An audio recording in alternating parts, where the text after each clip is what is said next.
I finished assembling these shelves for the wall. It has this little bar on the bottom. It comes with 8 of these hooks, so you could hang anything you want depending where you put it.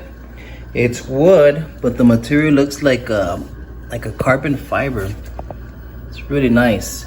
It comes with the LED strip that comes in the bottom, so it lights up. You just plug it in with a USB. And it also has 2 glass shelves, which go right here in the middle. So you could adjust them any height you want, 1, 2.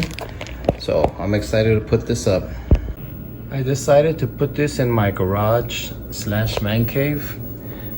It looks really nice. I mounted it, and just so you know, when you mount it, it's 4 screws. 1 there, 1, 2, 3, and 4. They're already pre-drilled, so you know where to put them. So I'm gonna put the glass shelves in the middle.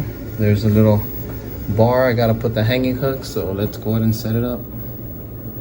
So there you have it, all set up. Remember, the LED light comes with the remote, so you could change the modes however you want.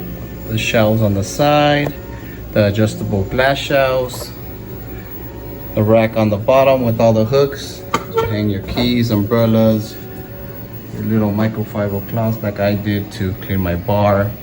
But there it is, very nice, very beautiful, and good for anywhere in your house. I just chose to put it in my garage / man cave.